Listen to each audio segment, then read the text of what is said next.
Ililigtas ko siya. Kahit sagupain ko pang napakaraming aswang, gagawin ko.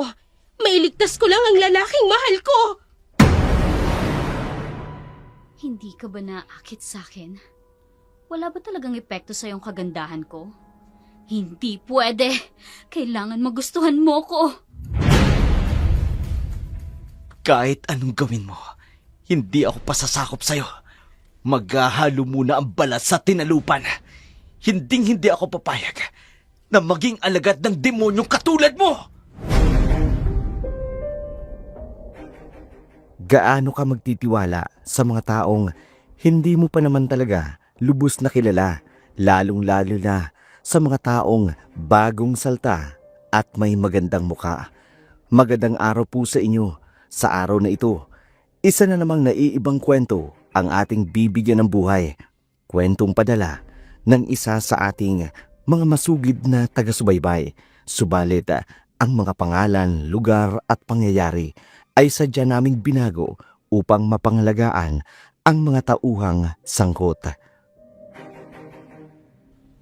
Asra! Bakit ngayon ka lang? Kanina ka pa namin hinihintay ng barkada. Sorry naman. May tinapos pa ako eh. At saka ang aga pa naman para magtungo sa sayawan, no? Relax ka lang, Javier. Mas mabuti na maaga para tayo yung mauna sa mesa. Alam mo naman, paunahan sa mesa at ayokong maungusan tayo ng ibang taga-baryo. Alam mo ikaw, kung magsalita ka, parang hindi mo ako girlfriend. Tandaan mo, Javier, ha? Pumayag lang akong pumunta ka sa sayawan dahil kasama mo ko. Susto naman maganda kong girlfriend. Nag-uumpisa ka namang magselos. Ikaw lang yung pinakamagandang babae sa paningin ko, okay? Hindi ako nagsiselos. Ang gusto ko lang naman, respeto. Pagdating natin sa sayawan mamaya, ayokong makikipag-trouble ka sa ibang mga taga-baryo para lang sa ibang babae. Opo, hindi ko gagawin yun. Kaya huwag ka na magalit, ha? Good. Nasaan na nga pala si Tiago? Nasa loob ng kubo. Alika, pumasok na tayo. Kanina ka pa hinihintay nun eh. Okay, tara na. Hola, amigo! Narito ng pinakamaganda kong girlfriend! Ay, Astra! Ay, Astra! Mga gago.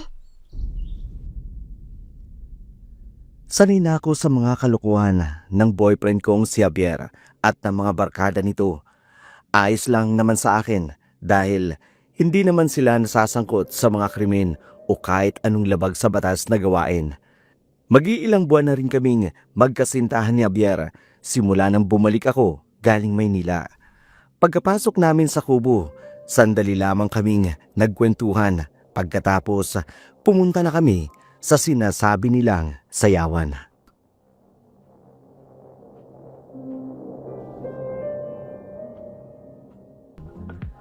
Ang daming tao ngayon ah! Oo nga! Nax! Ang daming chicks oh! Ito yung bet ko eh. Tsak makakarami ako nito. Mag-ingat ka, Tiago, ah. Dahan-dahan sa pambababae. Pasalamat ka wala kang girlfriend. Siyempre naman, Astra. Hindi pa talaga ako matatali, no?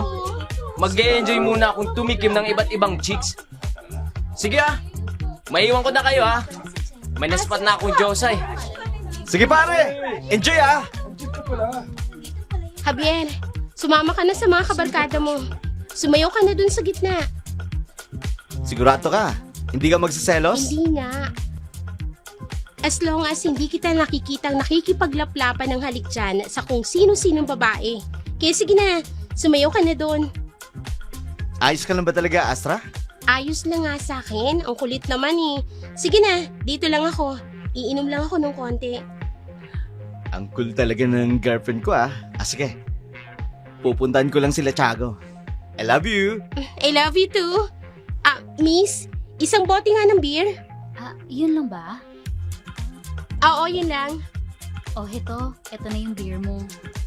Teka, taga rito ka ba? Hindi. Kadarating ko lang nung isang linggo. Kailangan kasi ng katuwang ng lolo ko, kaya pinapunta ako dito ng mga magulang ko. Ganun ba? Siya nga pala. Ako nga pala si Astra. Astra Isadora. Pero mas kilala ko sa tawag na Astra. Hindi ko rin kasi gusto yung Isadora eh. Pangalan kasi yun ng lola ko. Masyadong makaluma. Pero don't get me wrong ha. Mahal ko naman ang lola ko. Sadyang mabantot lang talaga yung pangalang Isadora para sa akin. Ikaw, anong pangalan mo? Ako nga si Socorro. Talaga? Akala ko ako lang ang may makalumang pangalan eh. Ikaw din pala. Oo, kinuha din yung pangalan ko sa lola ko sa tuhod. Wow! Parehas tayo. Oo nga. Pero Socorro, hindi ito biro ha. Pero ang ganda-ganda mo. Ha? Naku, hindi naman. Mas maganda ka nga eh.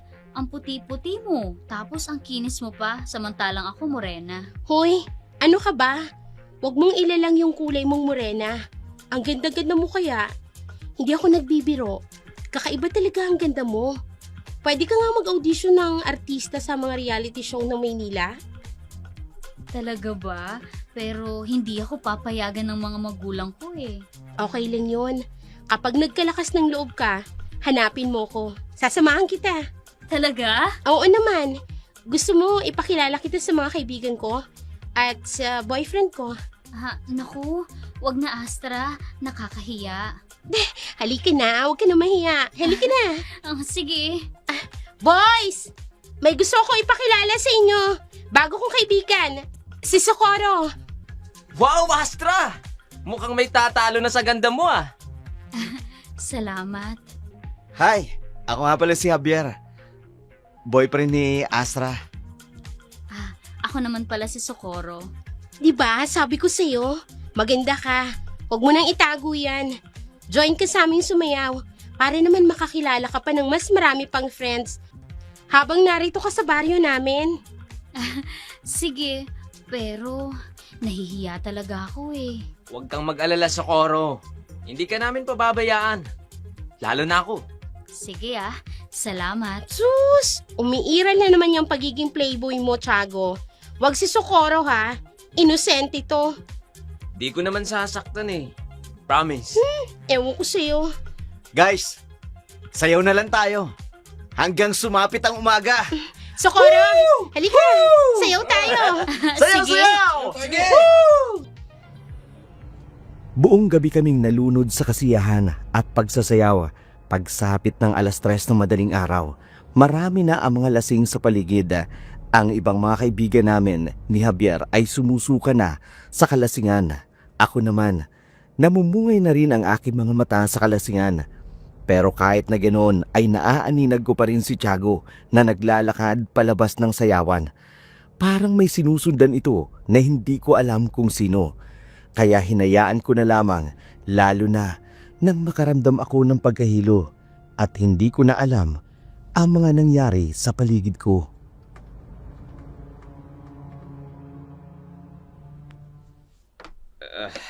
Hey, puta kanina pa tayo naglalakad eh.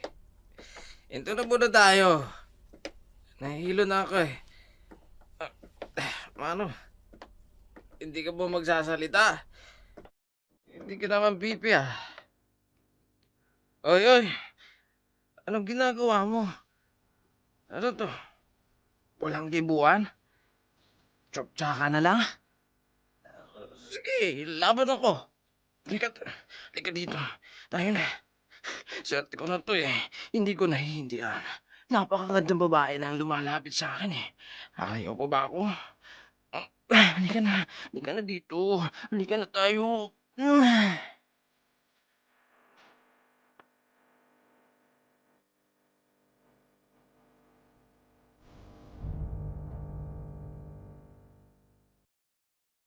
Sumapit ang umaga. Nagising akong masakit ang aking ulo. Parang binibiyak sa sakit. Kaagad akong bumangon. Lumingalinga sa paligid nang mapagtanto kong nasa ligtas na ako ng lugar. Kasama ko si Javier. Kaagad akong bumangon at ginising ang humihilik pang si Javier.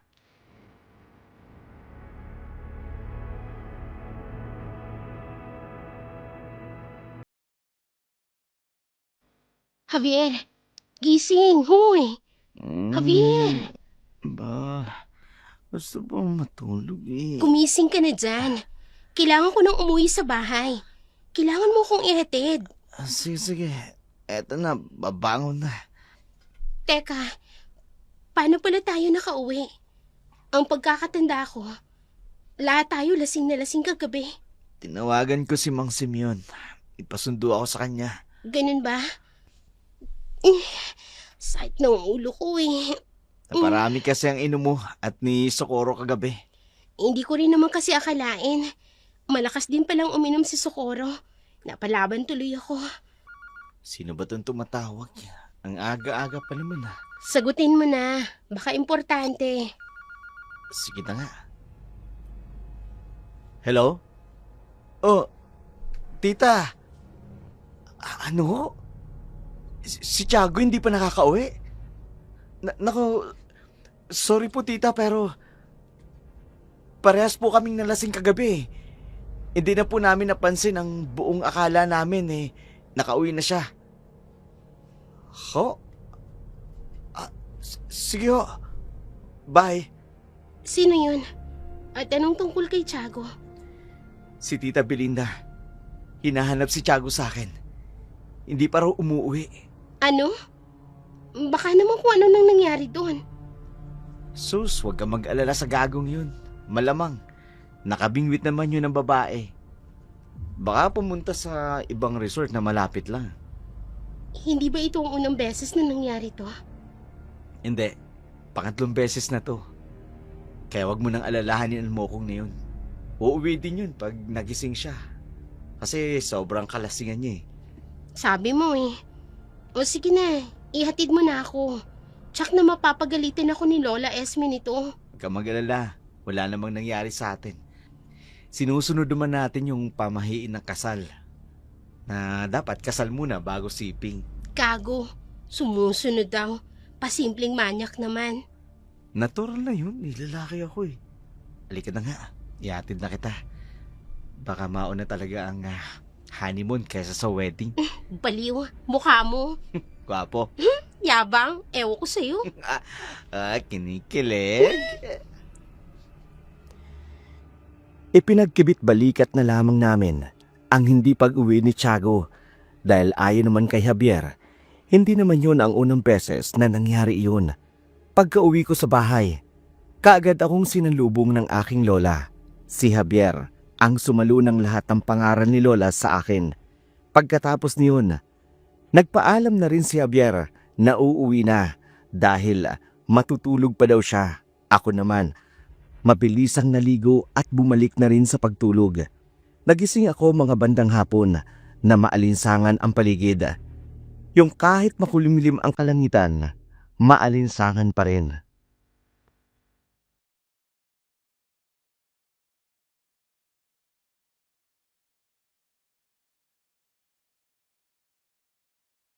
Ang init naman oh.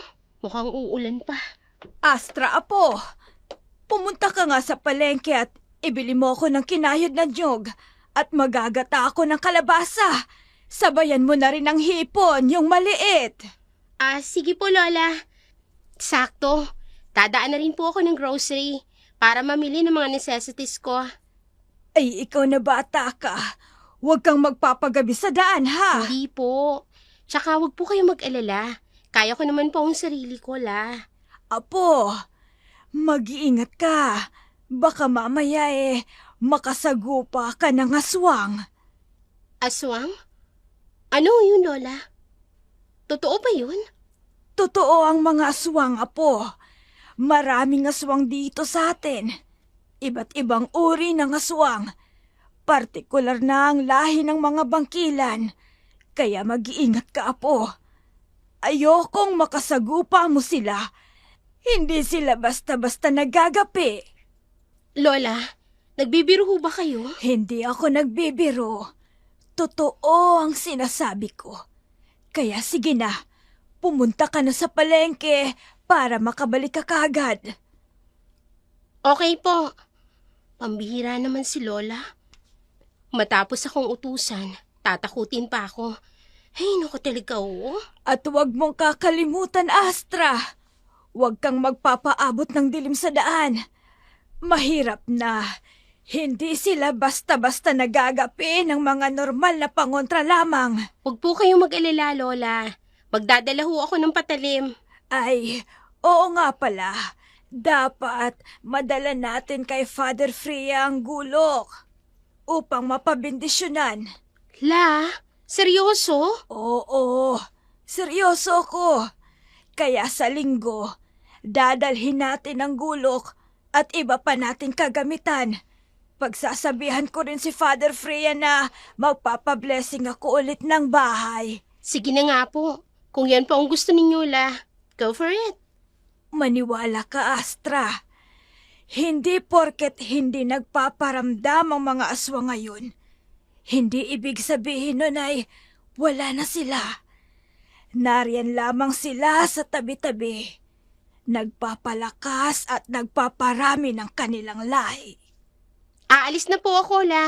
Baka abutan pa ako ng gabi sa daan at tuluyan na nga ako makasagupa ng aswang. Ingat, Apo! Dapat bago mag-alas 6 ay makauwi ka na. Opo, La. Napailing na lamang ako bago tuluyang lumabas ng bahay. Ganun na talaga ang lola ko. Mahilig magkwento tungkol sa mga aswang, maligno at iba pa. Noong bata pa ako, kapag ganun nag-uumpisa ang kwento, napapatalukbong talaga ako ng kumot sa takot. Pero nang lumaon at tumira na ako sa Maynila, hindi na ako natatakot sa mga sabi-sabing may aswang.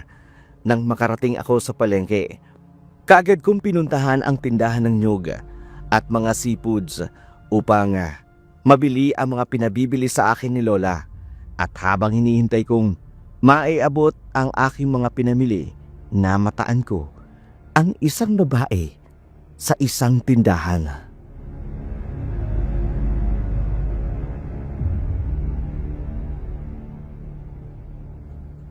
Si Socorro yun, May pwesto pala siya dito sa palengke.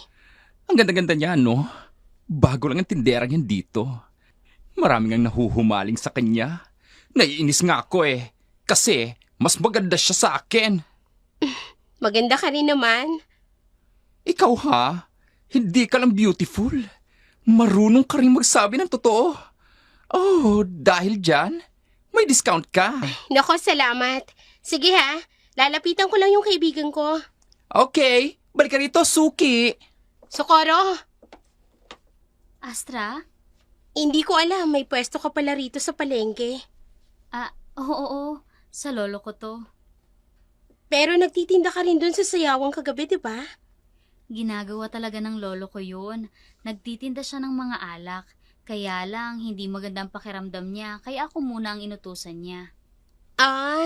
Nako, kagabi pala nag-pass out ako. May hangover pa nga ako ngayon Ako din Napagalitan nga ako ng lolo ko. Ang lakas mo nga sa inuman Hindi naman. Sige kailangan ko nang umalis. Baka masira tong hipong binili ko Kita na lang tayo minsan. Sige, ingat sa daan, Astra. Para ka ring si Lola O siya, sige na Aalis na ako. Sige, ingat. Kumaway ako kay Socorro. Bago tuluyang umalis, nakailang hakbang pa lamang ako, ay narinig ko na ang kwentuhan ng mga kalalakihan. Gandang-ganda ang mga ito kay Socorro. Ang iba'y nahihiya lamang lumapit. Napangiti na lamang ako. Totoo naman kasi ang sinabi nila. Kahit ako, humahanga rin sa gandang taglay ni Socorro. Pagkarating ko sa bahay, napakunot ang aking noo nang makita si Javier sa aming balkonahe.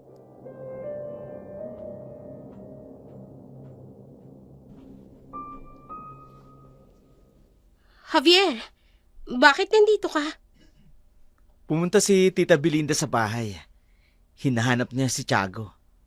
Di ba nakausap mo na siya kanina?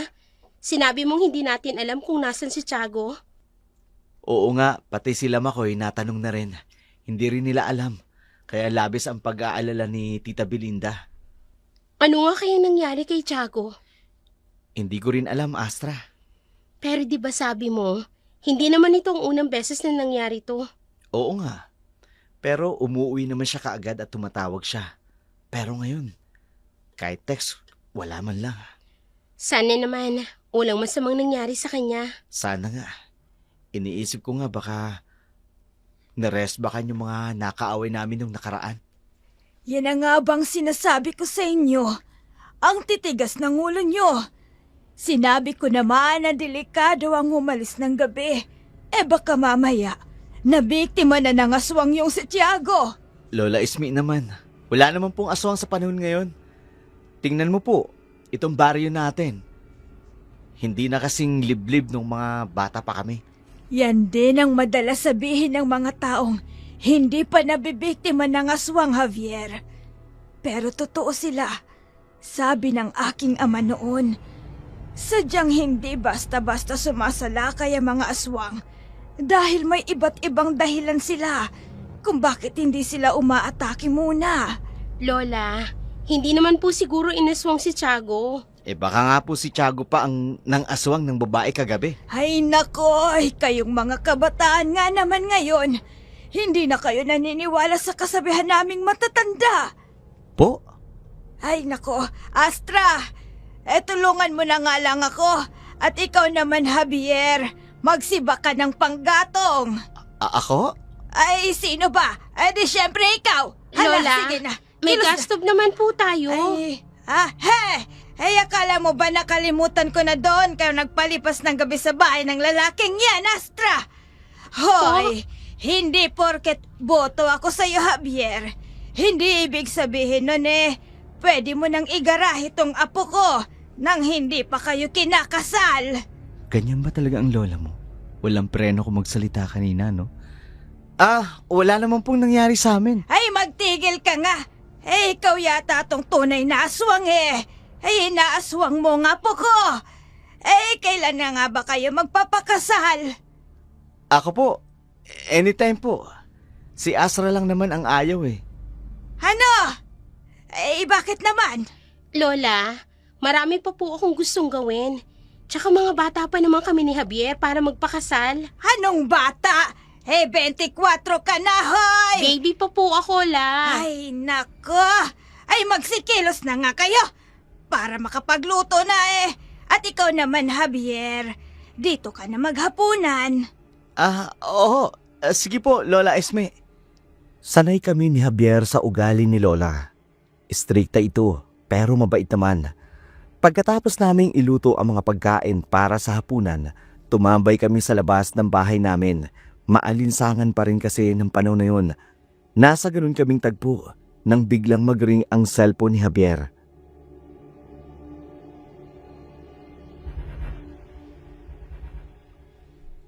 Hello?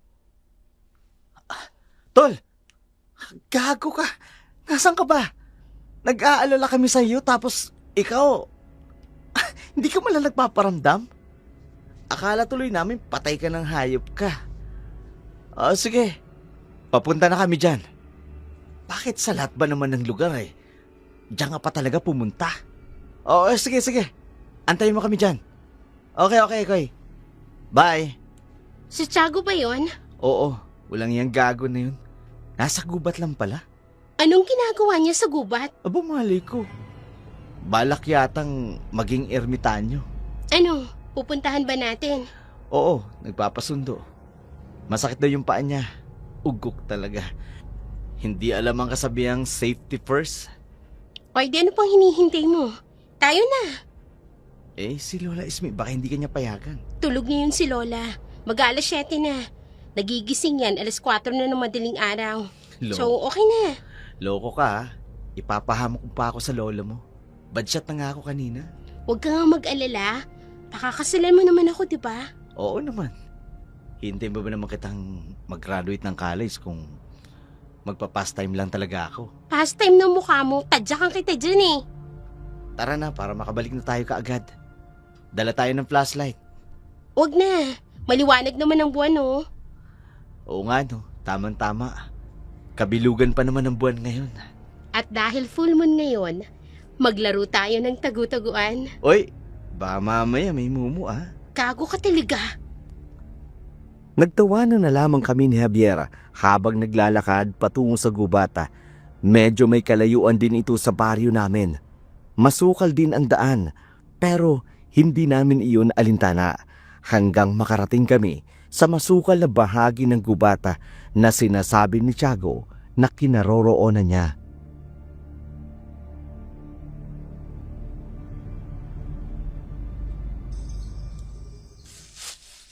Tiago! Hoy! Nasaan ka bang gago ka? Narito na kami! Ang lamig ha. Parang nanunuot sa buto ko yung lamig ng hangin. Oo nga eh. Nasaan na bang gagong yun? Sigurado ka ba dito yun? Oo. Dito ang sabi niya sa malaking puno ng balete. Pero wala naman siya dito eh. Javier. Sandali lang ah. Tiago! Oh. Lumabas ka na! Javier. Bakit? Ano yun? Diba, jacket ni Tiago yan? Yan oh. Teka. Oo nga. Pero bakit parang gula-gulanit at nababalot ng dugo? Anong nangyari? Javier, masama ang kutob ko. Baka may nangyaring masama kay Tiago. Hindi. Kailangan mahanap natin siya. Tiago! Tiago! Naririnig akong kalusko sa bandang yun. Javier, umalis na tayo. Baka kung may masasamang loob dito. Tiago? Ikaw ba yan? Anong ingay yun? Parang nanggagaling sa isang malaking hayop. Isang napakalaking hayop na aso! Mabalahibo siya at namumula ang kanyang mga mata, Javier. Hindi siya normal na aso. Susugurin niya tayo! Tumakbo na tayo, Javier! Uwakan mo kamay ko! Hindi tayo dapat maghiwalay! Oo na! Tayo na! Bilis! Ano nangyari? Javier! May mga buhok na pumupulupot sa leg mo! Bakit hindi ko may ang mga pako? Hindi! May mga buhok na nakapulupot sa pako! Hindi ako makahinga! Hindi! Ang mga buhok unti-unting pumupulupot sa likli! Anong aso ka? Kanina lang naging alimaw ka na! Tapos may mga mahabang buhok at ang dila mo! Pinupuluputan ako ng buhok niya sa patlig na... Wag! Hindi! Unti-unti niyang ipinapasok ng buhok niya sa tenga at iloko!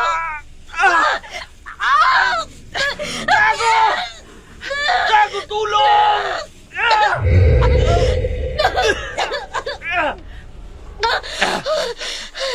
Ay, Diyos ko!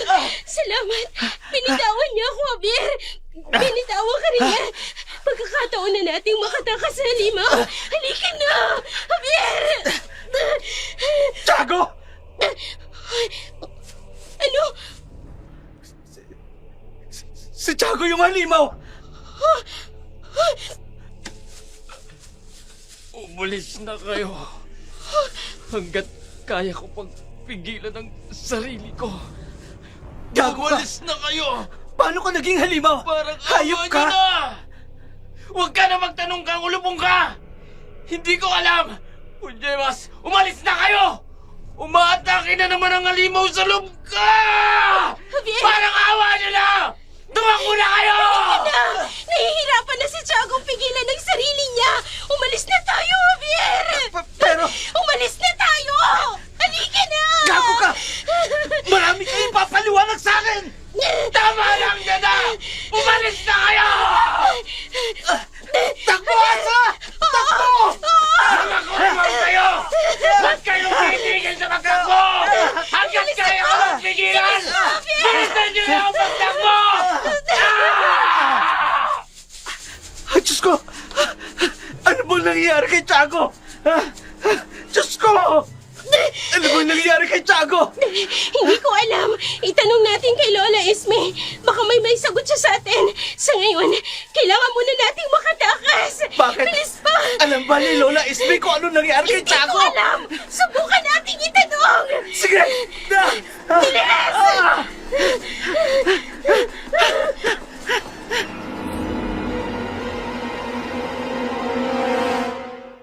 Walang habas kaming tumakbo ni Javier.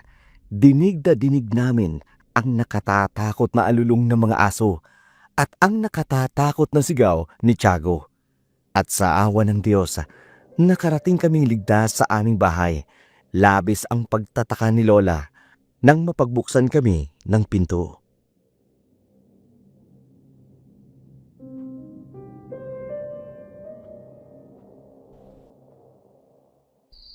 Anong nangyari?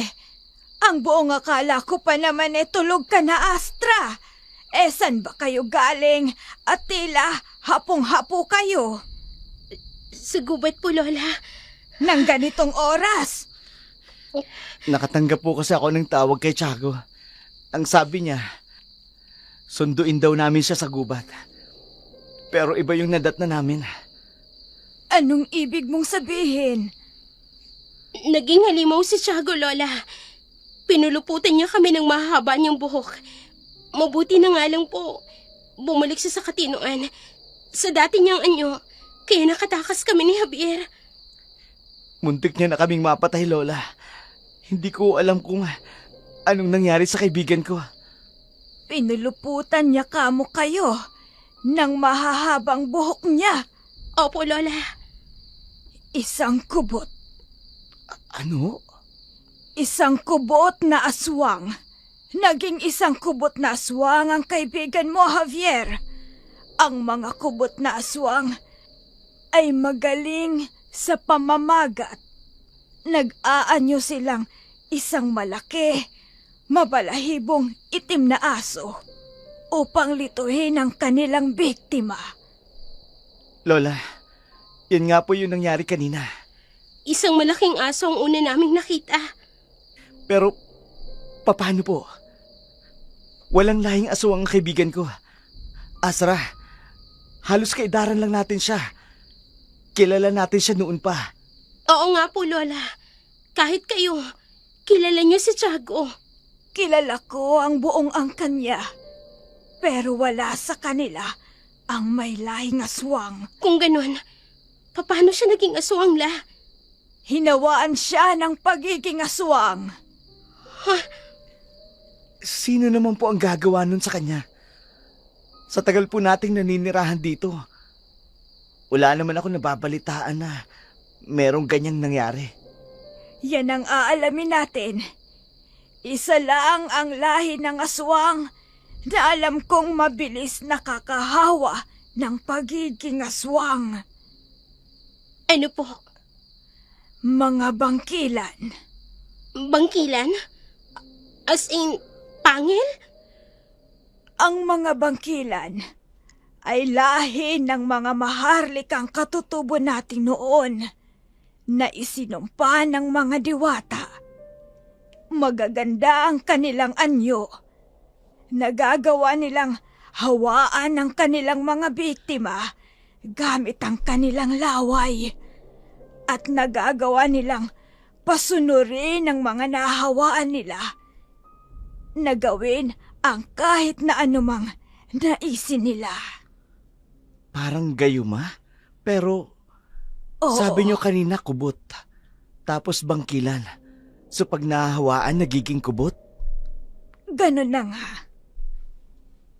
Kaya mag-iingat kayo. Nasa paligid lang ang bangkilan. Pero, paano po si Tiago? Nayanggaw ang kaibigan mo, Javier. Ganyan ang nangyari sa mga bagong saling aswang. Hindi nila nakokontrol ang kanilang mga sarili. Kung ganun, delikado ang lugar natin. Oo. At hanggat maaari ay huwag kayong lalapit sa gubat. Kailangang balaan natin ng mga taga-baryo. Hindi sila maniniwala sa atin, Apo. Liban na lamang kung makikita nila mismo ang mga nayayanggaw na aswang. Doon pa lang sila maniniwala. Sa buong buhay ko, hindi ko akalain na muntik na akong mabiktima ng isang aswang. Mabuti na lang, mabait talaga ang Diyos dahil hindi niya hinayaang tuluyang kaming mapatay ni Tiago. Lumipas pa ang mga araw, patuloy pa rin ang paghahanap kay Tiago. Ang kanyang mga magulang ay patuloy na nag-aalala para sa kanya.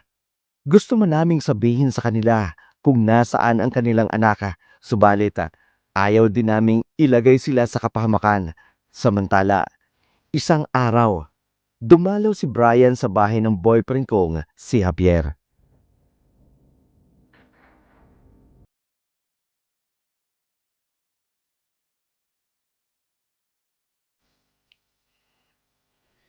Tol, kumusta?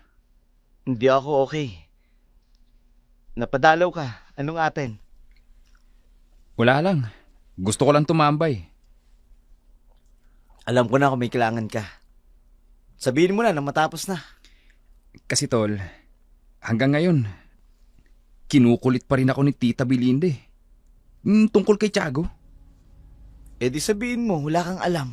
Pero tol, wala ka ba talagang alam kung nasan si Tiago? Mas close kayo ng mokong na yun eh.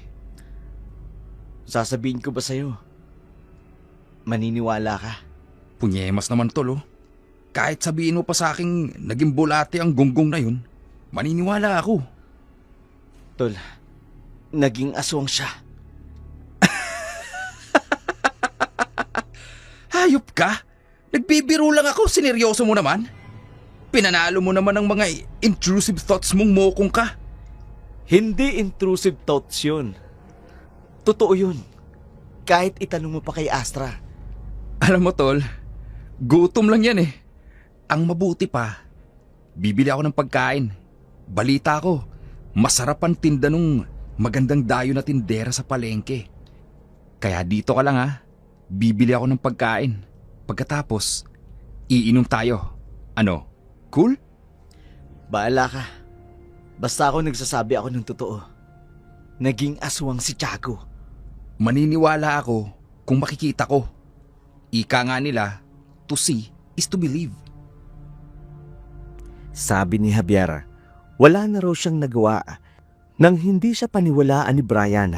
Sa isip-isip niya, kung hindi rin niya mismo nakita si Tiago na nagbago ang anyo at naging asawang sa harapan niya, baka hindi rin siya maniwala. Kwento pa ni Javier, makalipas ang 15 minuto, bumalik na si Brian sa kanilang bahay. May dalang take-out na pagkain at bakas na bakas ang sobrang saya sa mukha nito.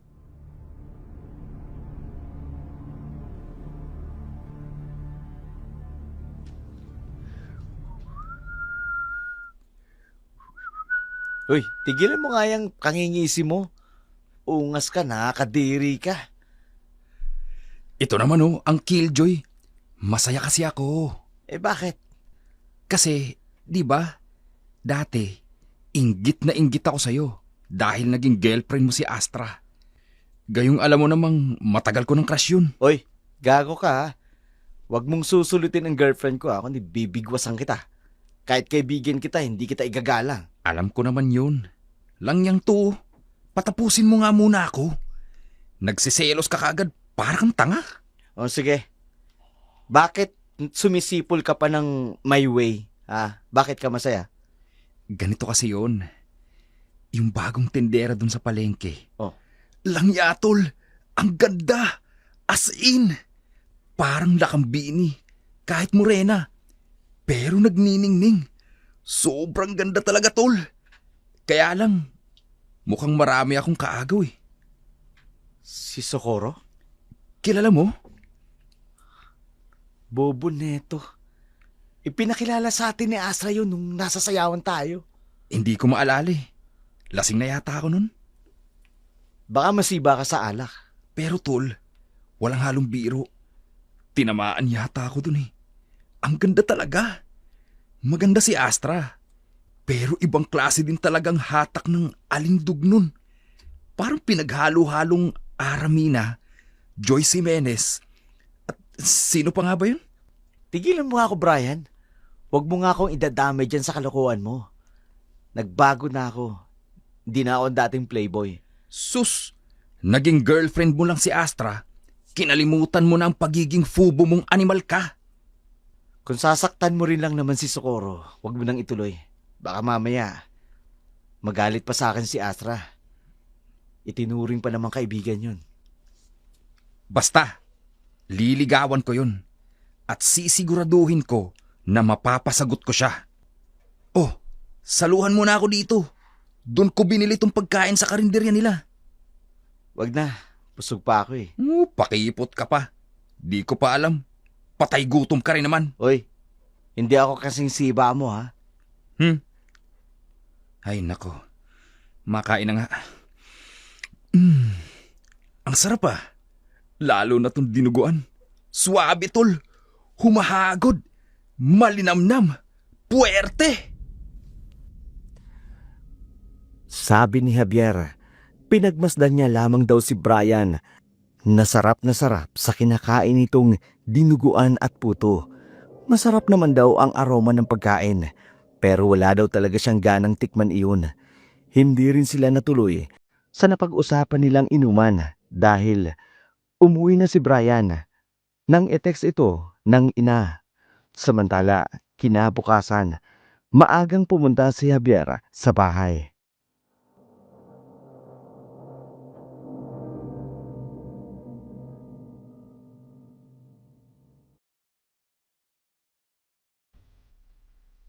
Ang aga mo naman yatang pumunta dito sa bahay. Kasi may gusto akong sabihin sa'yo eh. Tungkol saan? Si Brian nawawala. Ha? Di ba sabi mo, dun sa text mo kagabi, umuwi si Brian sa kanila? Yun ang sabi niya. Pero hindi naman daw nakauwi. Sabi ng mama niya. Javier, masama ang kutob ko. Hindi kaya. Diyos ko, wag naman sana. Pero paano kung oo? Hindi ko maintindihan. Sino ang nambibiktima sa kanila? Yun ang kailangan nating malaman, Javier. Ano kaya kung pumunta ulit tayo ng gubat para makumpirma natin kung totoo ang hinala natin? Delikado yun. Kung totoong hinala natin, imposible na tayong makalabas pa sa gubat. Lalo na't dalawa na sila. Kung humingi tayo ng tulong kay Kapitan? Sa tingin mo maniniwala sila? Well, wala silang choice kundi maniwala. Dahil kung hindi sila maniniwala, mas marami pang mabibiktima ang aswang na nanghahawa ng pagiging aswang. Di kung ganon, ano pang hinihintay natin? Puntahan na natin si Kapitana. Nang mga sandaling iyon, napagkasunduan naming dumulog kay Kapitana. Mag-aalas 10 ng umaga nang dumating kami sa barangay hall. Abala ang lahat para sa paparating na piyesta. Kaagad kaming dumiretso sa tanggapan Kapitana. Naabutan namin itong kasalukuyang kumakain.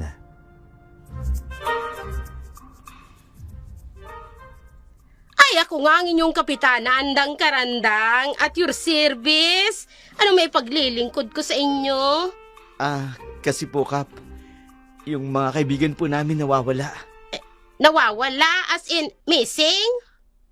Opo, missing po sila. Oy, sandali lang. Tatanggalin ko lang itong tinga ko sa baga nga. Ayan na. Para makapag-usap tayo ng maayos ba? Ang dugit naman. Oy, sige. Continue. Sinong nawawala? Si Brian po. Brian Romulos at si Tiago Fernando po. Ay, teka. Na-report na nga pala sa akin yung si Tiago Fernando na nawawala. Ay, wag niyo sabihin, may bago na namang missing dito sa barangay ko. Si Brian Romulus nga po. I can't believe this. Hindi pwedeng masirang reputasyon ng aking panunungkulan sa barangay Kibuaya kung magpapatuloy ito. Kailan pa ito nangyari? Nagsimula po ang lahat nung nakaraang Biyernes. Pumunta kami sa sayawan at gaya nga po ng inaasahan, nauwi po ito sa inuman, nagkatuwaan, nalasing, at kinabukasan po, hindi na namin mahanap si Tiago. Parang naglaho po. Hoy, continue. I want to hear more. 2 araw po ang lumipas. Saka lang po siya tumawag kay Javier. Ang sabi niya, nasa gubat daw po siya. Hindi siya nagpaliwanag pero... Javier, ikaw na nga magkwento. Ikaw naman yung sige po. nakausap. Ibinigay daw po yung eksaktong lokasyon sa may malaking punong balete. Wala naman kaming inaksayang oras. Bandang 8:00 po ng gabi. Nagtagpo po kami sa lugar.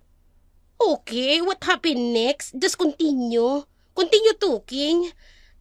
Pero pagdating namin doon, kakaiba kaagad ang pakiramdam namin. Wala si Tiago sa lugar na sinabi niya. Ang tanging bakas niya ay isang duguan at gula-gulanit na damit sa paanan po ng puno ng balete. Doon na po kami nagsimulang kabahan ni Javier. Oh, it's getting intensify. Oh, continue. Ilang saglit lang, may bigla pong lumitaw mula sa dilim. Isang dambuhalang itim na aso. Hindi po ito ordinaryo. Habang papalapit, nagbago po ang anyo. Naging isang halimaw. Ang buhok niya po, mahaba at parang may sariling buhay. Pumulupot po sa liig namin. Mahigpit po at mabaho. Ay, ano? Anak ng tinapa. What a horror! Oo po, halos nawalan kami ng pag-asa hanggang sa bigla na lang po siyang tumigil. At sa isang iglap, nagbago po ulit ang anyo niya. Naging si Tiago na po. Totoo po ang lahat. Tingin po namin, ganun din ang nangyari kay Brian. Sandali lang ha, sandali. Alam ninyo, kayong dalawa, mukha naman kayong mga disente, ano? Ikaw naman, Astra. Eh, bala ko pa naman magpalagay ng tarpaulin kay nakatupi lang. Pag nakagraduate ka na magna cum laude ka, ibababa yun. Eh, pero what is the meaning of this? Kaya pinagluloko nyo ko. Kapitana, totoo po ang sinasabi namin. Naging aswang po talaga si Tiago. Ang sabi po ni Lola Isme, nahawaan siya ng pagiging isang aswang. Kay, nakadrugs ba kayo? Kay, gusto nyo ba ipadrug test ko kayo? Kapitana, hindi po kami nakadrugs. Maniwala po kayo sa amin. Concern lang po kami. Dahil baka mamaya, sumugod dito si Tiago. Dahil nayanggaw siya. Ay, kung ako man ang susuguri ni Tiago, ay hindi na ako lugi. Kagwapo ng batang yun. I love his muscles. He is so handsome like Tarzan. Ang dibdib niya kay malapad man. Ay! Kapitana, Kapitana, hindi po kami nagbibiro. Totoong naging aswang si Tiago. Kaya kung maaari po, gumawa kayo ng paraan upang malaman kung sinong aswang na naririto sa barangay Kibuaya. Okay, don't you worry. Bilang kapitana ninyo, I will look into that. Pero sa ngayon, ay umalis na muna kayo. Naabala ninyo ang pagkain ko. You know, kids, I really appreciate it. If I could eat in peace, just go, okay? hindi pa po kayo tapos kumain sa lagay na yan? Javier, kay 2 buong litsyong manok ito. May 1 litsyong manok pa akong kailangang ubusin. Ay, siya nga pala. Natikman nyo na ba yung luto ni Socorro? Abay, napakasarap. Bumili kayo sa karinderya ni Mang Godo at hindi kayo magsisisi. Tara na, Javier. Umalis na tayo. Kap, nakikiusap po kami. Aksyonan niyo po ito kaagad. Ay, wag kang mag-alala, Javier. As your captain, I will take care of this. Okidoki? Just Okidoki go. po. Javier, alika na. Umalis na tayo. Konti na lang. Puputok na ang ugat sa ulo ko dahil sa Ingles ni Kapitana Andang. Halika na. Umalis kami ni Javier sa barangay hall. Nabagsak ang mga balikata. Mukhang tama nga si Lola Ismi. Hindi kaagad naniniwala sa amin ang mga tao, lalo na si Kapitana. Kaya naman, nag-isip kami ng paraan para magawa ng paraan ang mga nangyayaring kababalagan sa baryo Kibuaya.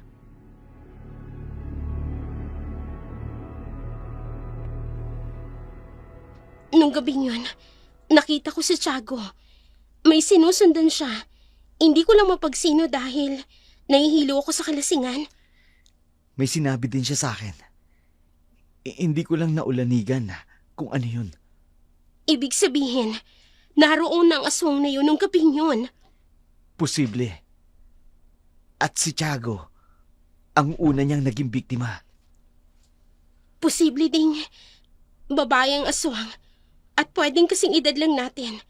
Dahil kung matanda na, hindi siya susundan ni Tiago. Posibleng babae. Dahil kung lalaki ang aswang, baklang aswang yun. Malamang yun. Tama ka. Ngayon, kailangan nating malaman kung sino talaga siya. Ang sabi ni Lola Isme, ang mga bangkilang aswang ay magaganda, mapangakit, at nangahawa gamit ang laway, Javier. Nung araw bago umuwi si Brian, nabanggit mo sa akin na bumili siya ng pagkain sa palengke. Kaninong karinderiya siya bumili? Kay Socorro? Kumain ka na ba ng pagkain binili niya? Hindi. Wala akong gana ng mga oras na yun eh. May suspect na ako kung sino. At mag-uumpisa tayo sa kanya. Ha? Sino? Sino bang bagong dayo dito sa baryo natin? Si Socorro. Bingo! Nagkatinginan kami ni Javier dahil napagtagpi-tagpi namin ang mga pangyayari at konektado iyon sa aming sospek. Kaya naman, ng mga sumunod na araw, minanmanan namin si Socorro. Ilang order po ng menudo? Lima. Sige po. Parang wala naman siya ginagawang masama. Kaya nga suspect pa lang, di ba? Innocence until proven guilty. So may possibility na hindi talaga siya. So mayroon pang iba. Well, ang tinitingnan nating anggulo ngayon ay siyang bagong salta dito sa baryo. At ang sabi ni Lola, ang mga bangkilan ay magaganda. Check siya sa part na yun. May kaakit-akit na alindog. Check din yun. Meron po dito, ilan ba sa'yo, Neng? Hindi ka ba naiinggit sa ganda niya? Bakit naman ako maiinggit? Maganda naman ako. Sexy din ako. Ang ganda kasi may iba-ibang aspeto naman yan eh. Kayo, ano At higit sa lahat, sabi nga, Alam ko na yan. Beauty is in the eye of the beholder. hindi yan yung isa pa. Yung a face can be painted to please the world, but only truth can color the soul. Yun nga yun. Nax, ang dami talagang alam ng boyfriend ko ha. So, ano nang gagawin natin ngayon? Huwag mong sabihin. Maghapon tayo magbabantay dito. Baka naman mamaya matusan na tayo dito sa tindi ng init ng sikat ng araw. May plano ako. Pumunta ka sa tindahan nila. Kunwari bibili ka ng paninda niyang ulam. Magkano po dito May galit ka ba sa akin? Paano kung bangkila na talaga yan? Gusto mo bang mahawaan ako ng pagiging aswang? Siyempre hindi no. Kaya nga kunwari lang. Hindi mo naman kakainin. Sige na nga. Basta dito ka lang ha. Oo, dito lang ako. Sige na, pumila ka na dun. Sige.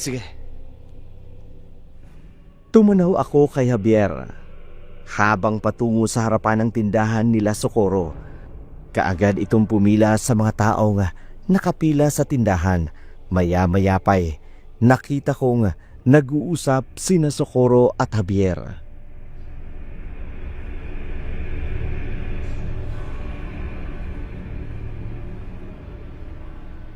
Javier, anong ulam ba ang gusto mong bilhin? Gusto ko sanang matikman itong kaldereta. Baka gusto mo din tikman itong dinuguan. Masarap to. Isa to sa mga bestseller namin eh. Ha? Sige. Isang order na rin ng dinuguan. Yan ang kinain ni Brian bago siya nawala. Heto siya nga pala. Alam mo ba kung anong paboritong ulam ni Astra? Ang pagkakaalam ko, mahilig yun sa maanghang Naku, tamang-tama. May laing kaming tinda tapos Bicol Express. Socorro, tama na tong order ko. Ayos na ako dito. Hindi, ibibigay ko na itong libre sa kanya. At sabihin mo rin kay Astra, kapag may oras siya, daanan niya naman ako dito sa tindahan. Sige ba? Socorro, tama na pakikipag-usap mo yan. Asikasuhin mo na ang mga customer. Opo, Lolo. Magkano ba lahat ng babayaran ko? Javier, 110 pesos lahat-lahat. Heto. Socorro, bilisan mo na dyan. Ikaw naman na binata, huwag kang makipagtsismisan dito sa apo ko. Hindi mo ba nakikita ang haba ng pila? Pasensya na po. Socorro, aalis na ako Nakita kong nagmamadaling umalis si Javier sa tindahan ni Socorro. Pagka-uwi namin sa bahay, kaagad ko siyang tinanong kung ano ang nangyayari at kung bakit nagmamadali siyang umalis sa naturang tindahan.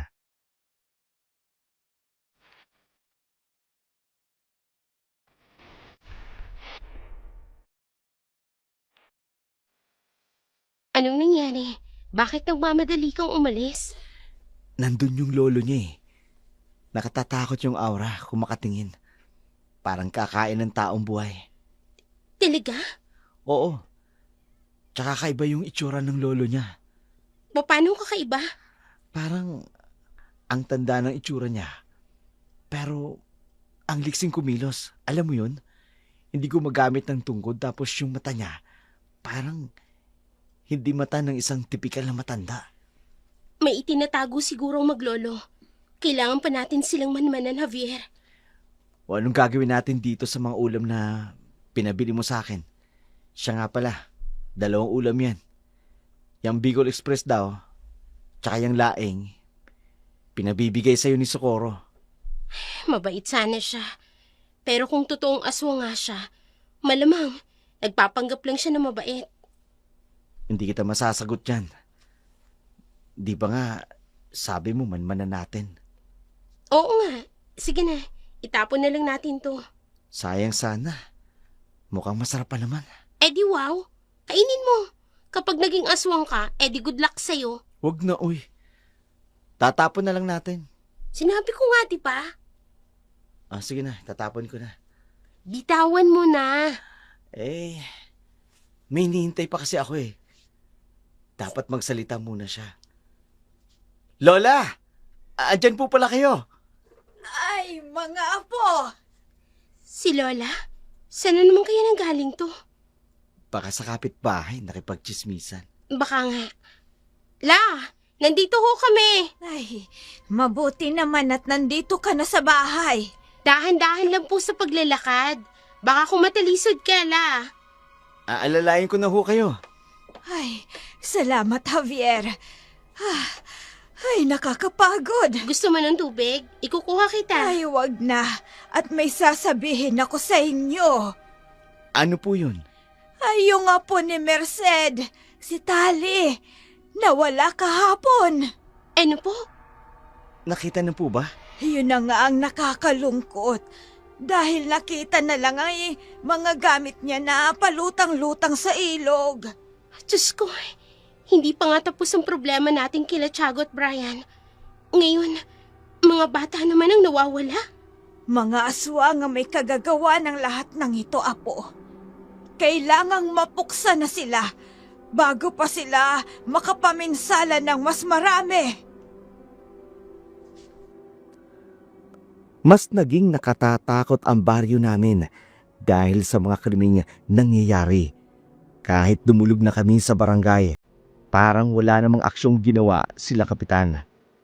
Kaya naman, kinabukasan, napagpasya naming magtungo sa barangay hall upang mag-follow up hinggil sa aming naging suplong ni Javier.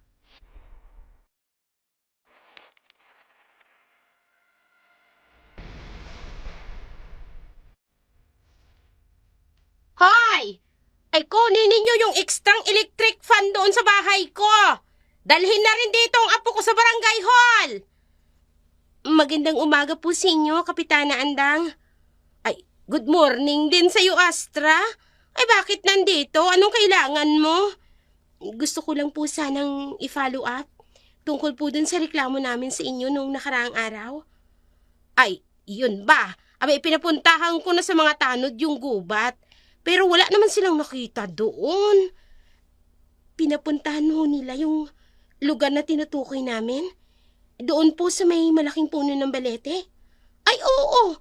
Ay, doon nga sila pumunta pero wala naman silang nakita. Imposible po. Nandun sa Tiago. Baka nandoon din po si Brian. Ay, naku, ang mabuti pa, Astra. Saluhan mo na lang akong kumain. Heto, nagpabili ako ng stampurado at saka dinuguan. Luto ni Socorro yan. Abay, ang sarap talaga magluto ng dalagang yun, ano? Kay, Ang ganda-ganda na, talented pa. Kap, huwag niyo pong kainin yan. Ha? Masarap talaga. Bakit ayaw mong ipakain sa akin to? Akong bumili nito. Never mind na lang ho. Kinain yun eh.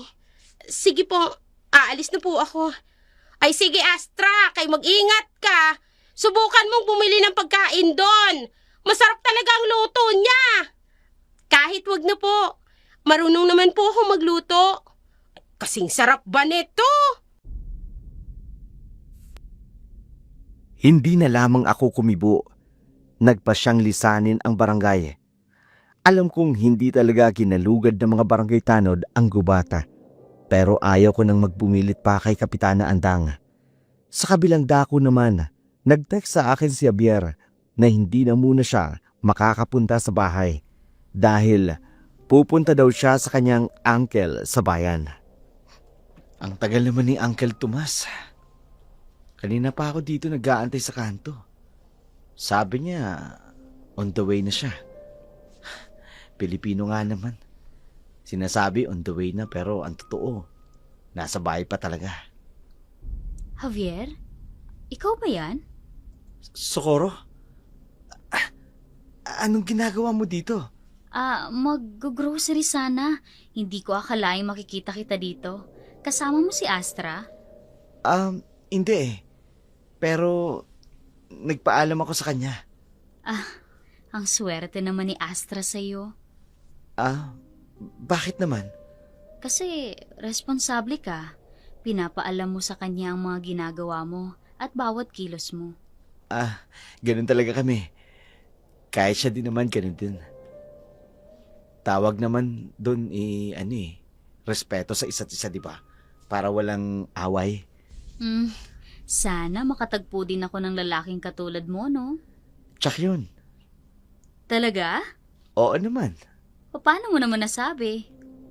Paano nga ba? Binigkas ng dila ko kaya nasabi ko. Ay, hindi, ganito.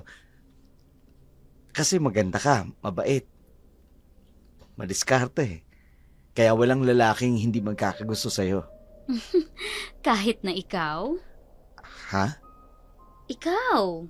Diba sabi mo, base sa mga katangian ko, maraming magkakagusto sa akin? Oo, pero... Pero... alam mo, Socorro, kaming mga lalaki, magkakaiba yung gusto namin sa babae. Kumbaga, parang luto, magkakaiba ang timpla. Bakit mo nagustuhan si Astra? Hindi naman siya kasing galing ko sa pagluluto Palagi ka pa niyang tinatarayan kapag naririnig ko kayong nag-uusap. Magaling siya magluto, tamad ka lang. Teka, sandali. Ano ba yung pinupunto mo? Ngayon lang ako humanga sa isang lalaki, Javier. Hindi kita maunawaan, Socorro. Gusto kita, Javier. Ano? Socorro, hindi maaari. May girlfriend na ako. Hiwalayan mo siya para tayo na lang dalawa. Mahal ko siya. Pero masigit na mas maganda ako sa kanya. Hindi yun mahigitan ng pagmamahal ko sa kanya. Hindi ka ba naaakit sa akin? Wala ba talagang epekto sa'yo ang kagandahan ko? Hindi pwede. Kailangan magustuhan mo ko. Wala. Kahit anong gawin mo, hindi mangyayaring gusto mo. Hindi maaari. Hindi! Mapapasa akin ka! Anong ginagawa mo? Dormis in tebris et solum, expecerius cum ego te excitavo. Hindi. Namimigat ang talukod ng mata ko. Anong ginagawa mo sa akin, Socorro? Magiging akin ka na. Hindi. Hindi ka na makakabalik sa babaeng mahal mo.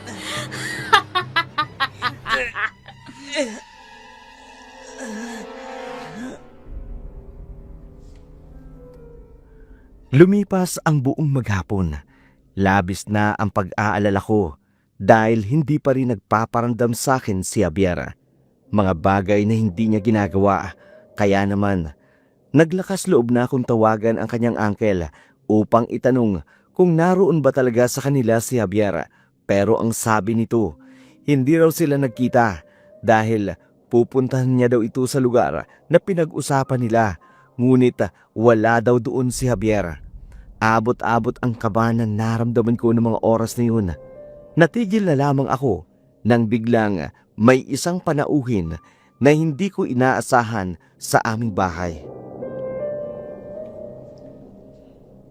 Magandang gabi sa iyo, Astra. Socorro, anong ginagawa mo dito sa bahay? Gusto ko lang sanang dalawin ka. Ayos lang ba? Sorry kung pumunta ako dito nang wala man lang pasabi sa iyo. Hindi, ayos lang. Tuloy ka. Salamat. May dala nga pala akong pagkain. Salamat. Ayos ka lang ba? Mukhang balisa ka. Si Javier kasi hindi pa tumatawag sa akin. Huwag mo akong pansinin. Ayos lang ako. Huwag kang mag-alala. Baka kasama lang ng mga kaibigan niya. Hayaan mo, tatawag din yun sa'yo. Oo, baka nga. Socorro, gusto mo bang ipagtimpla kita ng kape? Sige ba? Masarap ba yung partner dito sa cassava cake na dala ko? Dito ka lang ha. Ipagtitimpla lang kita ng kape. Sige. Kukuha ko ng bawang at asin. Ang sabi, takot ang aswang sa bawang at asin. Malalaman ko rin kung may kakaibang reaksyon nga siya kapag aksidente ko siyang sinabuyan ng bawang at asin. Kaagad akong nagtungo sa aming kusina at nagtimpla ako ng kape. Wala si Lola Ismi ng gabi na yon dahil isinama siya ng isa kong tiyahin sa bahay ng mga ito sa bayan. Samantala, pagkatapos kong magtimpla ng kape ni Socorro, bumalik na ako sa balkonahe kung saan ko siya iniwan. Socorro, heto na yung kape mo oh. Salamat, Ast. Sorry ha. Nasabuyan kita ng asin at bawang. Hindi. Ayos lang. Bakit ba kasi may dala kang bawang at asin? Hindi ka takot? Hindi ka man lang napasok? Anong pinagsasasabi mo? Bakit na naman ako matatakot sa bawang at asin? Hindi naman ako aswang. Pero, Astra, iniisip mo bang aswang ako? ha? Hindi no. Ano lang kasi, Huwag kang mag-alala. Ayos lang. Hindi naman ako galit, no? Pero, halika. Pagsaluhan natin tong pagkaing dala ko. Masarap to, promise. Nakatulala kong pinagbasdan si Socorro. Niwala akong nakikitang pagbabago man lang dito. Sabi kasi ng lola ko, takot ang mga aswang sa asin at bawang. Kaya malaking palaisipan sa akin kung bakit hindi ito naapektuhan sa ginagawa kong pagsasaboy dito ng asin. Nagkwentuhan kami saglit pero kahit anong pilit nitong pakainin ako nang dala nitong pagkain, hindi ko na ginawa. Umalis din kalaunan si Socorro at naiwan ako mag-isa sa aming bahay.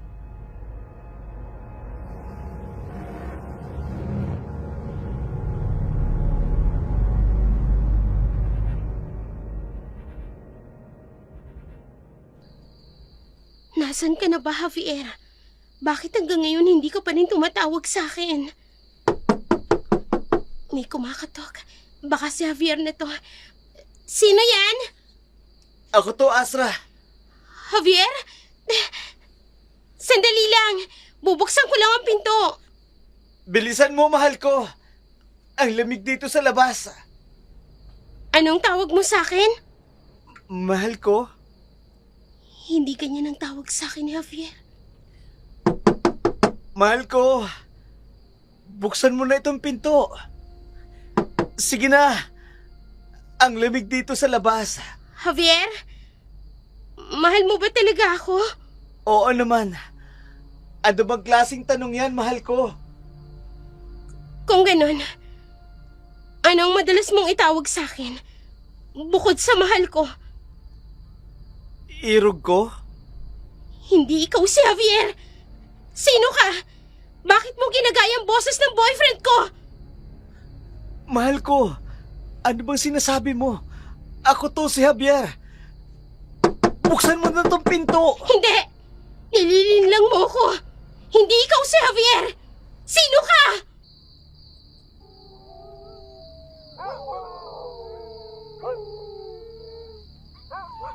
Ay, biglang umalulong ang mga aso sa kapitbahay. Buksan mo itong babae ka! Buksan mo ang pinto! Kinakalampag niya ang pintuan namin. Hindi, kailangan ko makahingi ng tulong. Tatawag ako sa emergency hotline ng barangay. Buksan mo na ito! Kung ayaw mo masaktan, papasukin mo na ako, Astra! Sabihin mo, pinapasok mo na ako! Bakit walang sumasagot sa emergency hotline? Ano bang kailangan? Kailangan rumisponde sila. Ano pa yan? Bakit wala pa rin?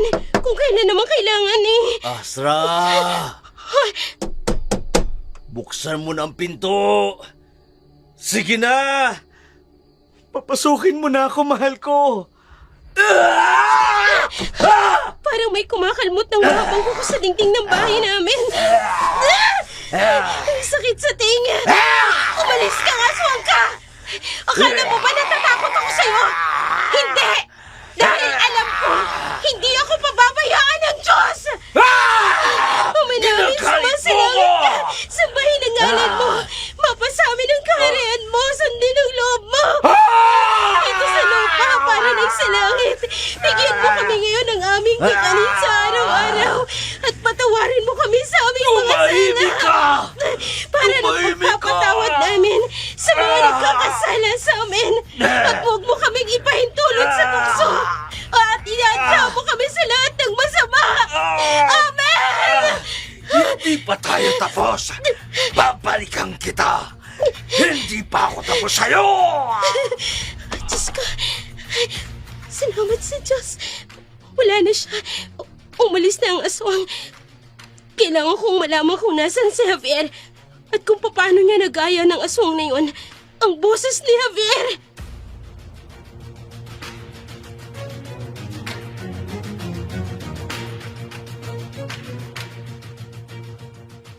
Ayaw ko mang aminin, Dark Shadow, pero takot na takot ako ng gabing yun.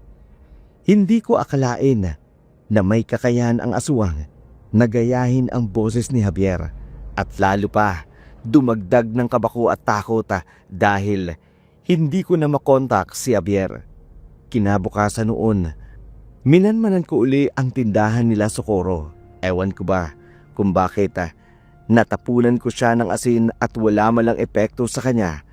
Subalit, hindi pa rin ako kumbinsido.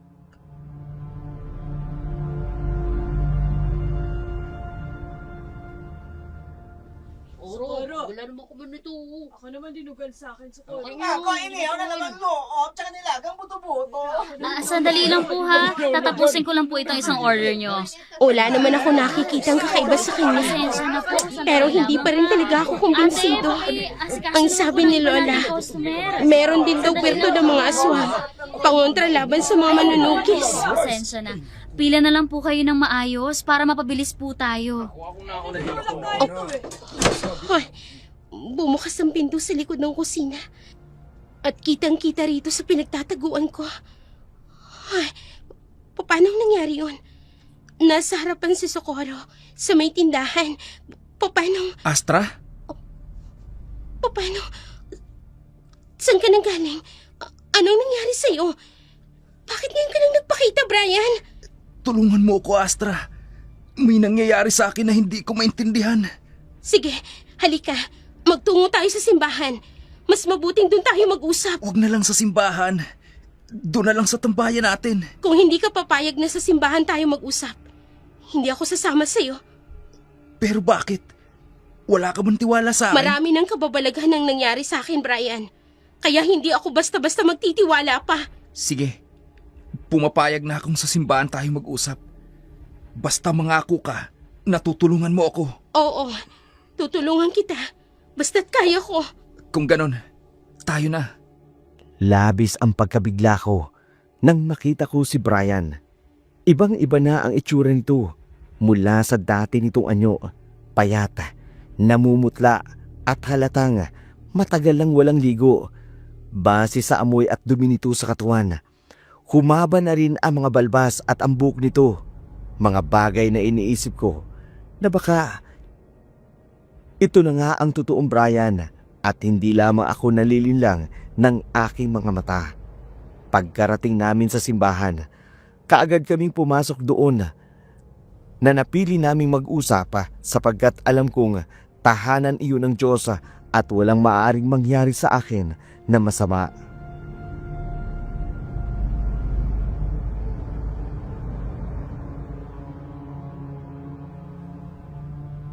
Narito na tayo. Ngayon sabihin mo, anong nangyari sa'yo? Bakit bigla ka na lang nawala ng ilang linggo?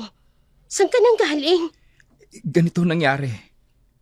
Pauwi na ako galing sa bahay nila Javier. Nang biglang may isang magandang boses akong narinig. Kumakanta siya. Sinundan ko ang boses na yon hanggang sa makarating ako dun sa batis. Tapos, bigla na lang hindi ko na maalala ang lahat. Ano? Brian, imposible naman yata yun. Si Socorro, nakita mo ba? Si Socorro? Hindi ko alam. Basta't nagising na lang ako. Nasa gubat na ako. Sa may malaking puno ng balete. Doon namin nakita ni Javier si Tiago. Naging aswang siya. Ginagamitan niya kami ng mahaba niyang buhok na ubod ng baho. Hindi. Kung ganon, hindi ako nag-iisa. Anong ibig mong sabihin? May nangyayari sa aking kakaiba. Hindi ko magawang kontrolin ang sarili ko. Astra, inuutusan nila akong manguha ng bata. Inilalagay ko sila sa sako at dinadala ko sa katayan. Diyos ko, ikaw ang nangunguha ng bata dito sa baryo? Oo, pero hindi ko sinasadya yun. Pinasusunod nila ako at pinakakain ng laman loob. Isa ka na ring aswang, Brian? Hindi.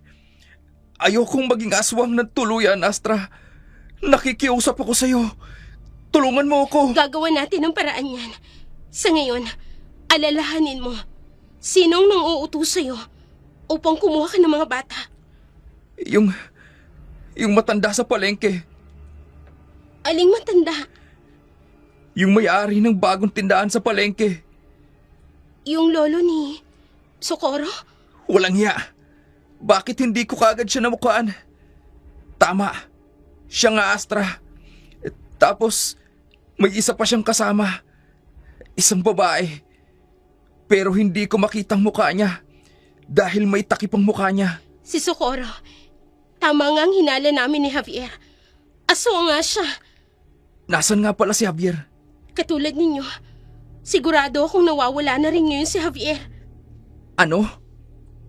Kailangan natin siyang iligtas bago pa siya tuluyang maging aswang na katulad ko. Ililigtas ko siya.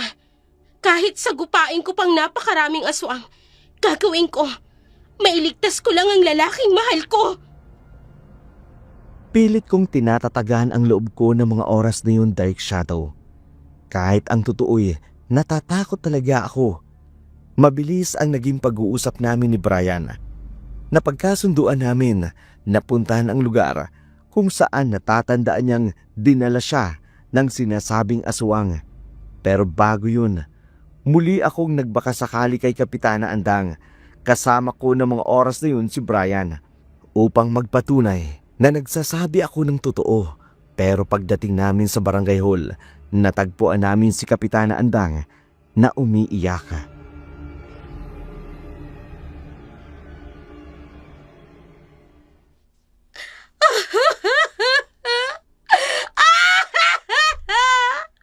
Hanapin ninyo ang apo ko! Kapitana, ano pong nangyayari? Bakit po kayo umiiyak? Ang apo ko, Astra, kay nawawala! Dinukot mo ba ang apo ni Kapitana Andang? Ano? Hindi no. Kung ganon, sinong tumukot sa apo niya? Hindi ko alam. Baka yung matandang aswang. Ang aking apo, my beautiful princess! Kapitana Andang, alam ko po na wrong timing po pero maaari po kami makatulong sa paghahanap sa apo ninyo. Ay, paano? Paanong paraan? Narito po si Brian, yung nawawala po naming kaibigan. Siya pong magpapatunay sa inyo na totoo pong may aswang dito sa baryo natin. Brian! I thought his deeds. Ano ho? She thought you're dead. Akala niya, patay na ako? Pambihira naman, oh. Bakit kasi English pa? Palpak naman ang pronunciation. Hayaan mo na. Kasiyahan niya yun eh. Are you seeing anything? Wala po, Kapitana. Tama po ang sinabi ni Astra. Matutulungan po namin kayo na hanapin ang apo nyo. At paanong paraan naman yun? Totoo po na may aswang at dinukot po nila ako. Kaya ako nawala. At marahil, ay yun din po ang ginawa nila sa anak po ninyo. Ay, sa apo nyo po pala. Ayoko mang maniwala sa mga aswang-aswang na yan. Pero sige, maniniwala na lang ako, oy. Ay, saan ka ba nila dinala? At tatawag ako ng mga tanod ko. Kapag hindi pa kinaya, hihingi pa tayo ng tulong sa mga pulis. Makinig po kayo. At sasabihin ko po sa inyo kung saan po iyon. Ay, katagal, sabihin na! Katulad ng sinabi ni Brian, sinabi nga nito kay Kapitana ang posibleng lugar kung saan dinala ang nawawala nitong apo. Pagkatapos ng pag-uusap namin sa barangay hall, umuwi na muna ako sa bahay. Si Brian naman, umuwi rin sa kanila. Samantala, pagsapit ng dilim, hinintay ko si Brian sa labas ng aming bahay. Katulad ng aming napagkasunduan, mag-aalas 7 na ng gabi nang dumating si Brian.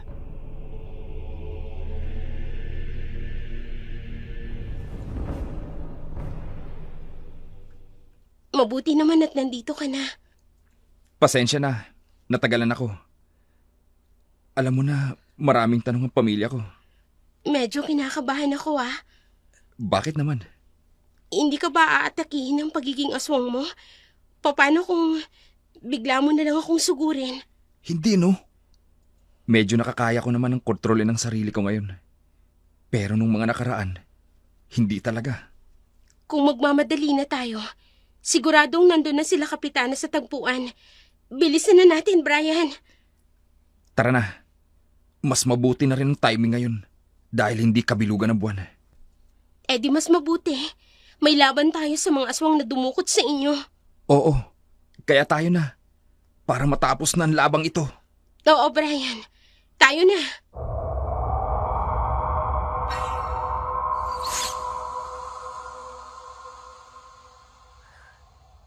Nagmamadali kaming umalis ni Brian, nagtungo sa lugar na pinagkasunduan namin. Pagdating namin doon, naruroon na sila Kapitana. Ang mga tanod dito, nagmamadali kaming sinuong ang daan patungo sa gubat hanggang huminto kami sa isang tagong lugar na masukal at natatabunan na ng mayayabong na dahon.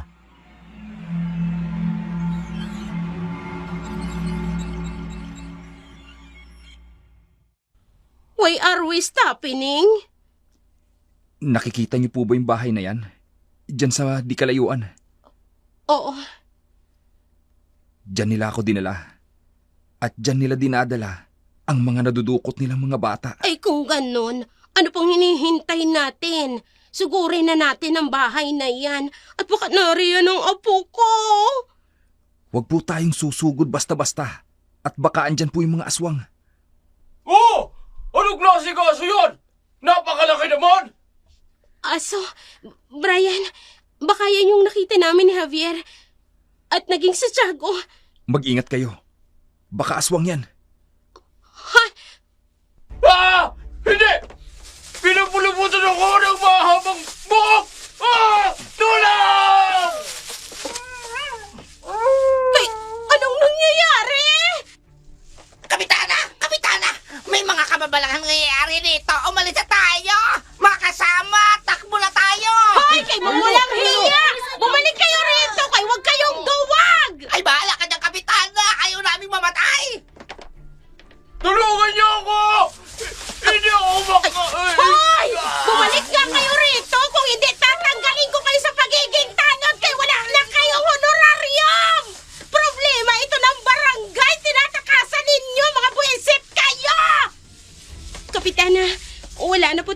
magagawa.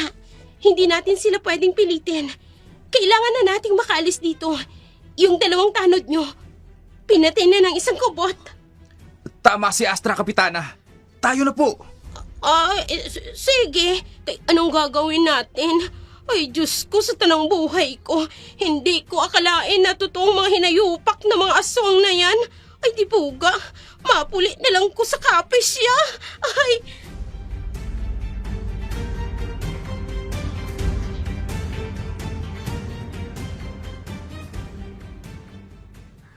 Nagmamadali kaming 3 na lumapit sa bahay na sinasabi ni Brian na pinagdalhan sa kanya ng mga aswang.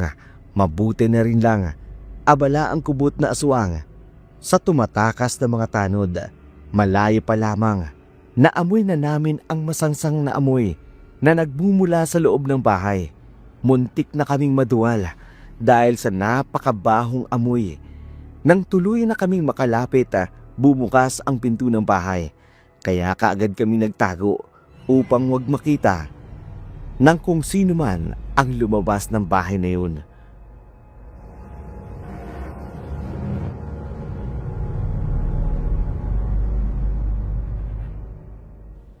Ang matandang pinunong aswang. Tika, yung lolo yan ni Sukuro, hindi ba? Opo, Kapitana. Lahi sila ng mga aswang. Si Sukuro ang ginagamit niya upang makapambiktima. Gamit ang kanyang angking ganda. Ay, walang hiya. Mga aswang pala sila. Kay nakalusot sila sa akon. Lilinlangin ko sila. Tumalilis kayong 2 ni Kapitana. Papasok sa loob. Hanapin yung mga bihag nila at si Javier. Sige, Brian. Kapitana, ay, nakahanda na ako. Lampusan ko gininang animal na ya. Ano daw? Huwag mo nalang pansinin. Sige na, lapitan mo na yung matanda bago pa tayo makita. Sige. Hintayin niyo ang signal ko. Kaagad na lumapit si Brian sa matandang aswang na nakita namin. Ang signal na sinasabi ni Brian, kaagad kaming tumalilis papasok ng bahay. Halos mapugto ang hininga namin dahil sa napakabahong amoy. Kung mabaho ang amoy noon nung nasa labas pa lamang kami, mas mabaho ang loob dahil shato. Parang amoy ng naaagnas na bulok na bangkay.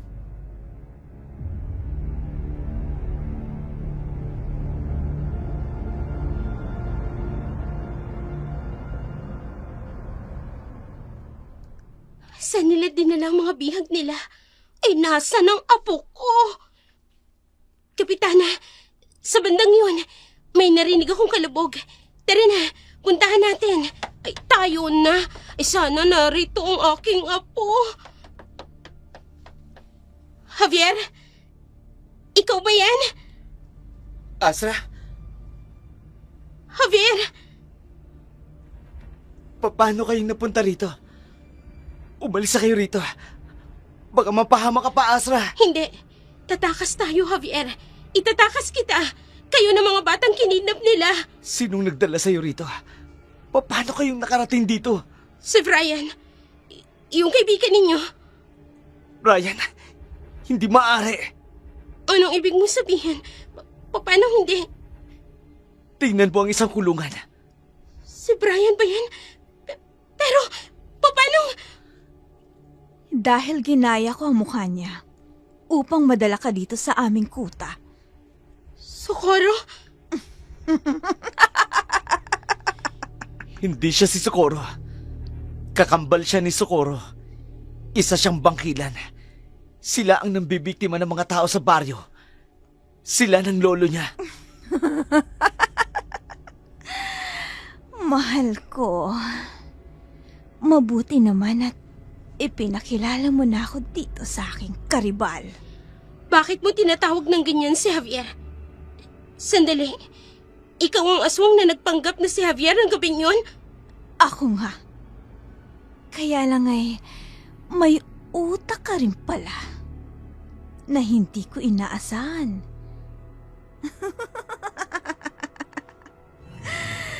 Hindi ko inaasahang malalaman mo hindi ako ang totoong Javier. Kay patayin na natin ang mga aswang na to, Astra, para makaalis na tayo dito. Oh, Manahimik kang matanda ka! Bitiwan mo si Kapitana! Astra, matapang ka, pero wala ka nang magagawa dahil magiging alagad na lang kita. At itong si Javier, ang aking magiging hari. Kahit anong gawin mo, hindi ako pasasakop sa'yo. Bata ka pa nga, pero nagiging matanda ka na. Hindi mo ba napapansin na bata pa ang kakambal mo, pero ikaw, maghahalo muna ang balat sa tinalupan. Hinding-hindi ako papayag na maging alagad ng demonyo katulad mo. Hindi ko naman hinihingi ang opinyon mo, Javier. Dahil kahit anong gawin mo, ay susunod ka sa akin. Hindi mo maaagaw sa akin si Javier! Akin lang si Javier! Eto sa'yo! Tinaksak mo ko ng isang punyal! Walang hiya ka! Astra! Tumilapon siya nang hampasin siya ni Amparo! Hayop ka, Amparo! Hindi niyo ako kaya, Javier. Wala kayong magagawa laban sa amin! Hindi ako papayag. Nasaktan mo ng ganun-ganun na lang si Astra. Itong bagay sa'yo! Sinuntok mo ang sugat ko! Gusto mo talaga ng masaktan? Ha? Di ako makahinga!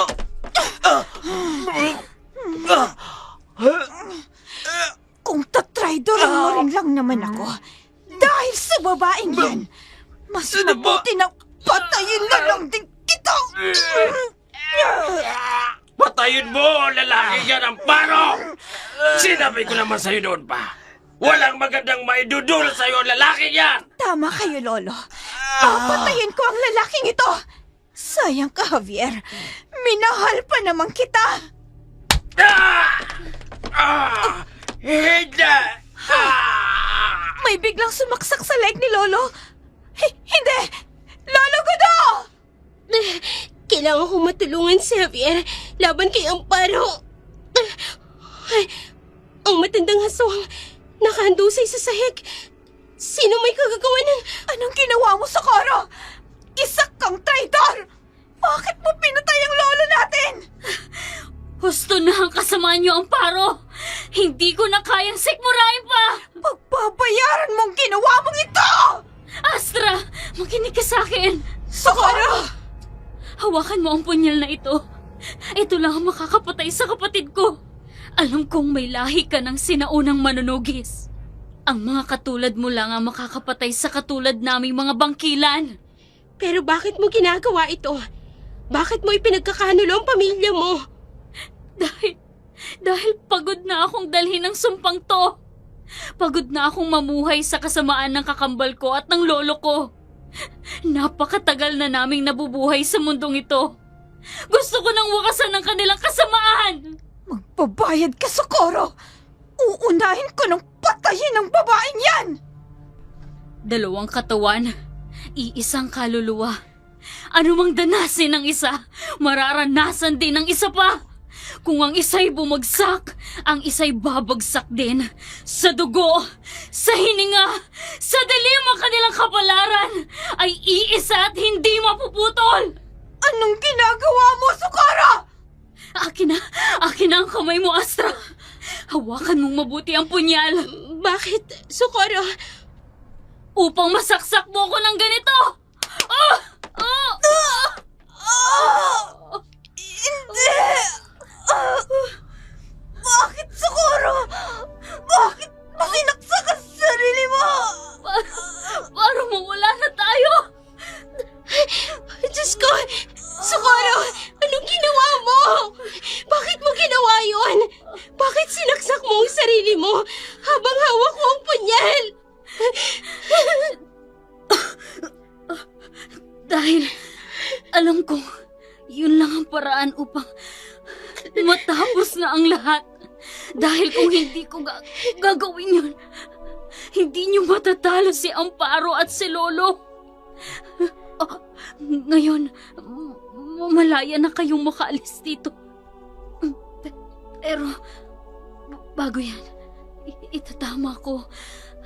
ang lahat ng ginawa ng aking kapatid. Kung sa akin ito nagsimula, sa akin din ito magtatapos. Ang tahi ng kadiliman, ngayon pinuputol, hugasan ng dugo, kaluluwa, gapos ay palayain. Sa liwanag ng uling hininga, pinapalaya kita mula sa sumpa ng dilim. Socorro, nanghihina ka na. May paraan pa naman siguro para mabuhay ka. Kahit hindi na yung kakambal mo at yung lolo mo. Socorro! Wala na. Magkadugtong na ang mga buhay at kapalaran namin. Ang orasyon na binanggit ko ay ang puputol sa sumpa ng magiging aswang ni Javier at ng mga kaibigan niya at sa iba pang hinawaan ni ate. Astra, Socorro! salamat sa maikling panahon. Kaibigan kita. Hindi! Socorro! Socorro! Hindi na siya humihinga! Hindi! Hindi! Socorro! Socorro!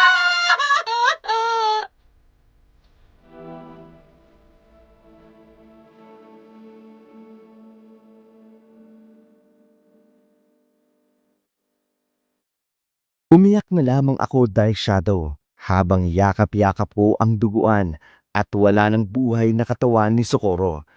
Labis ang pagsisisi ko na napagbintangan ko siyang isang masamang tao. Oo, tao. Dahil kahit sa huling hininga niya, ginawa niya ang lahat upang mailigtas ang mga mahal ko sa buhay. At mas pinili niyang ipagkanulo ang sariling pamilya upang matuldukan ang kasamaan ng mga iyon.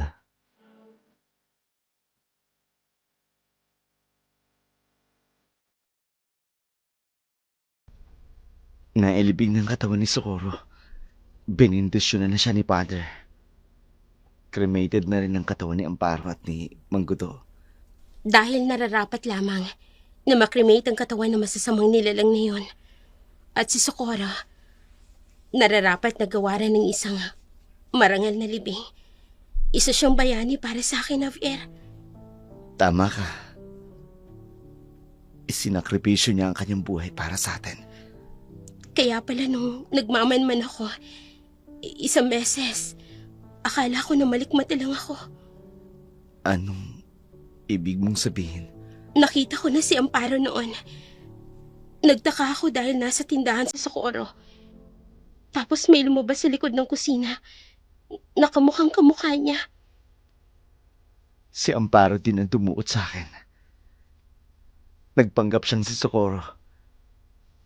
Pinilit niya akong gawing aswang. Pero hindi katulad ni Tiago. Nakakulong lang kami ni Brian sa mabahong bahay na yun. Paano mo nalaman na may kakambal si Socorro? Dahil pumunta siya sa bahay na yun. Sinugod niya si Amparo. Ayon sa kanya, nalaman niya mula sa iyo na nawawala ako. Sinubukan mo siyang bitagin laban sa pagsasaboy sa kanya ng asin. Oo, ginawa ko yun. Dahil nagdududa na talaga ako sa kanya. Pero masaya ako, Javier. Dahil hindi pala si Socorro ang may gawa ng lahat ng kasamaan dito sa baryo. Kung hindi ang kakambal niya at ang kanyang lolo. Ipagdasalan lang natin ang kanyang kaluluwa na sana tanggapin siya ng Panginoon sa kanyang tahanan. Natitiyak ko, tatanggapin siya ng Diyos, Javier. Dahil puno ng kabutihan ng kanyang puso.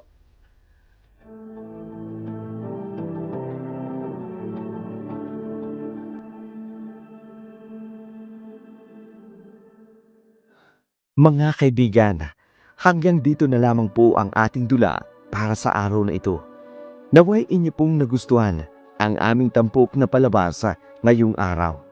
Muli, taos puso po kaming nagpapasalamat sa inyo sa aming mga sulid na ka-DS. Hanggat naririyan kayo upang patuloy na sumuporta, kami rin po ay hindi titigil sa paghahatid ng mga makabuluhan at kapanapanabik na kwentong aswang.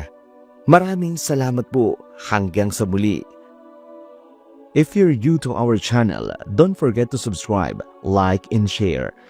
And be sure to click the notification bell so you never miss any of our latest upload. Feel free to leave your thoughts in the comments below. We love to hear from you.